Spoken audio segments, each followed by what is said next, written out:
I'm Juna from CSEC at KAIST. Today, I'd like to introduce a new anti-drone technology which crashes drone via EMI signal injection. This is a joint work with Mangi, Jaehoon, Donggan, and Yongdae. Drones are becoming increasingly popular due to their mobility and affordability. They have proven to be a game changer in modern warfare, as demonstrated by their strategic advantages during the Ukraine war. This has led to a growing interest in anti-drone technologies. The development of anti-drone technologies is now a top priority for many countries. Before we get into the details of our paper and anti-drone technologies, let's briefly review how drone works. The flight controller, the brain of the drone, takes two inputs, one from the wireless transmission and the other from the sensor.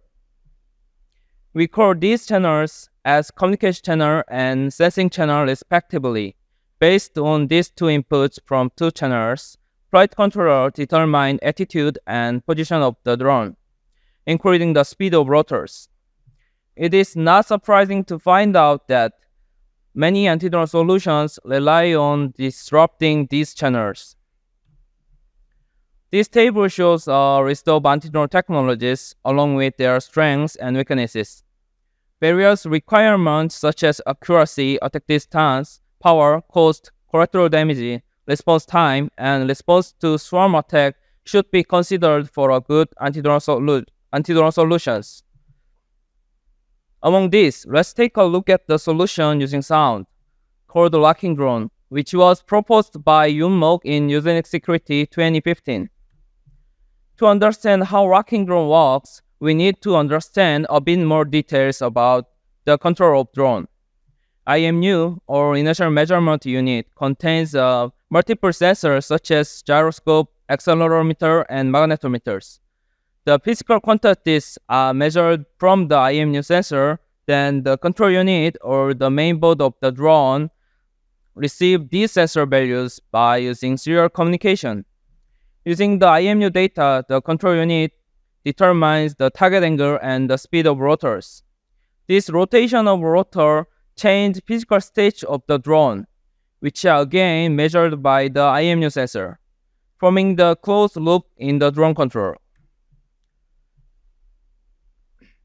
Before the attack begins, sensor values are relatively stable. First, an attacker plays a sound in particular frequency or resonance frequency of the IMU gyroscope within the IMU. Then the IMU data starts resonating. One of the major contributions of the locking drone paper is that resonation of the gyroscope output leads to the fluctuation of the rotor speed. Because the rotor speed becomes quite unstable, the drone cannot continue flying. This actually shows the result. When the attacker plays a sound in a particular frequency in region B, gyroscope sensors start resonating as shown in the left figure. Right figure shows that the rotor speed also fluctuates significantly as shown in the region B. Now let's talk about our new attack called the paralyzing drone attack instead of locking drone attack. What's the main difference? Again, in case of locking drone, the attacker causes resonation or malfunction of the sensor. How about paralyzing drone?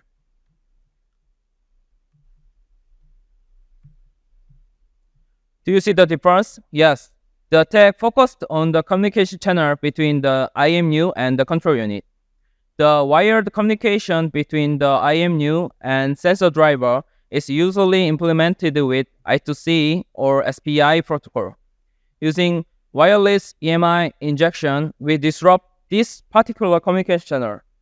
The idea looks simple, but there are a lot of questions it should be answered. The first question we had was, what happened when we disrupt the communication channel? We focused on the I2C on the Arduino board. I2C bus consists of two signals. SDA is the data signal and SDL is the clock signal. By injecting noise directly on the wire, we disrupt SDA, SCL, and both channels, and So what happened? Here's the demo.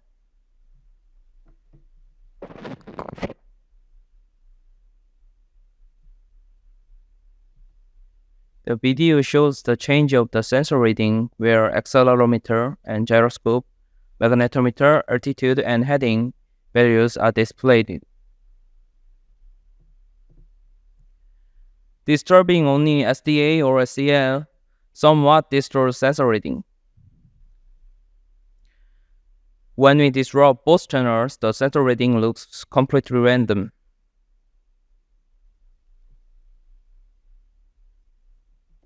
Now, the second question is, if it is possible to disrupt the wired I2C communication using wireless EMI injection, let's look at the demo. 네, 아직 잠시만요. 네, 됐어요.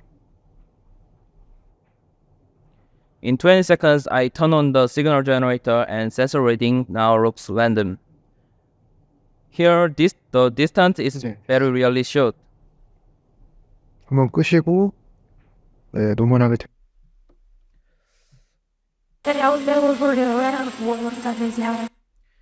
In the previous experiment, we showed that we successfully disrupt the wired communication between an IMU and Arduino board using wireless EMI injection.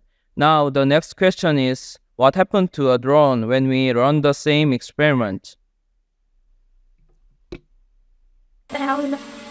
Around 50 seconds, I will turn on the signal generator. Please look at the drone near 50 seconds.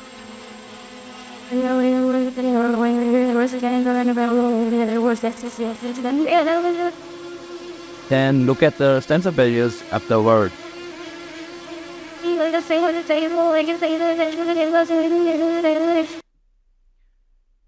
The next demo is a remote experiment.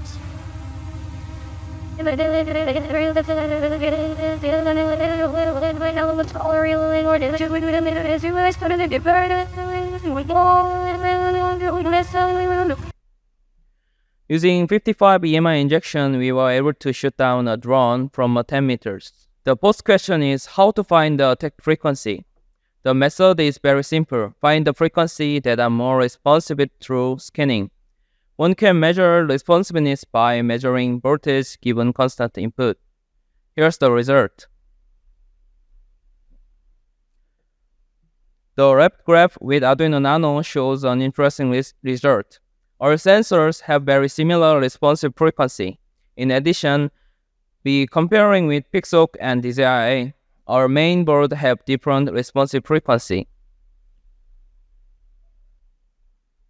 The second graph is also interesting. For a given IMU, 5 Arduino Nano boards have similar responsive frequency. The same is true for the Pixoc board as well. And the same pattern remains for the larger dataset as well.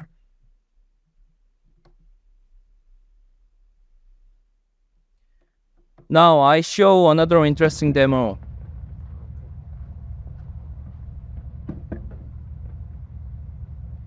When we turn on the signal generator, Pixoc boards receive no sensor values. Note that multi-boards are not affected at all.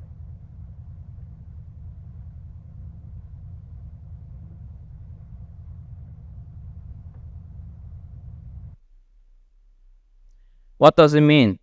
When we have 100 DJI drones and enemy has 100 Pixoc drones roaming, we can shoot down only Pixoc drone.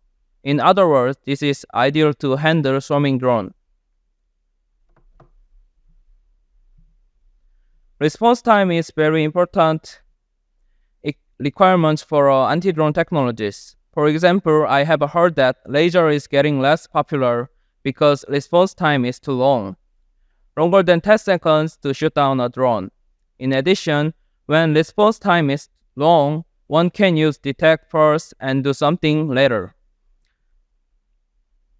In paralyzing drone shoot down within a single sampling cycle. In other words, 0.0025 seconds. So, detection and recovery may not be possible with this response time.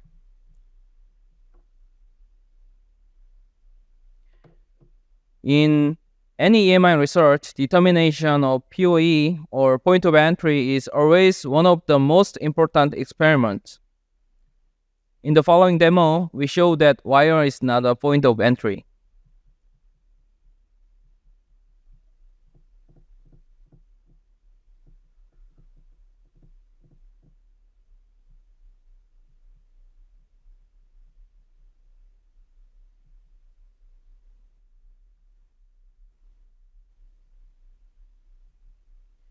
We then show that both is the point of entry.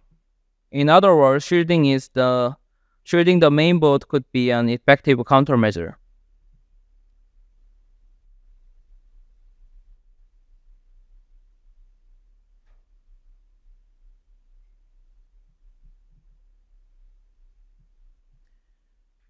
However, we noticed that the temperature of the board quickly went up to 70 degrees Celsius within a few seconds. So one has to be very careful with temperature when shielding is used.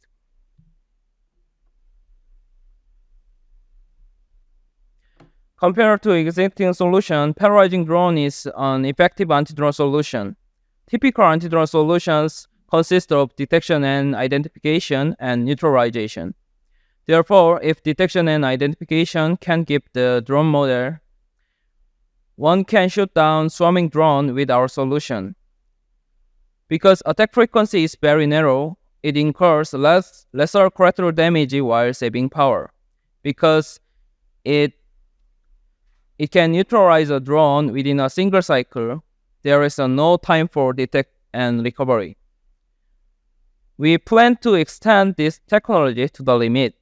We need to understand potential countermeasure and collateral damages better. In addition, we need to experiment with more drones with different frequencies. Finally, we might still need to find more efficient yet effective EMI injection. So I guess BRB, because the shielding has to be very effective. And I believe that last you also talking about like you want to evaluate this method with zero commercial settings. What are the challenges we apply the shielding techniques to the these drone devices? For mitigate our attack, we can use shield, but we need to shield control unit board. But when we adopt shielding on control unit board, maybe teaching rubber, performance power, or magnetic like sensor, these are full. We need to be very careful about the shielding, and shielding is not a perfect solution because more powerful EMI can eject. Next. Any other questions? Okay, so I also have a question here. They are very bizarre stuff. So also want to ask about the attack distance. So I think you said it's around 10 meters in terms of the attack distance. Yeah, we doing a experiment on laboratory level.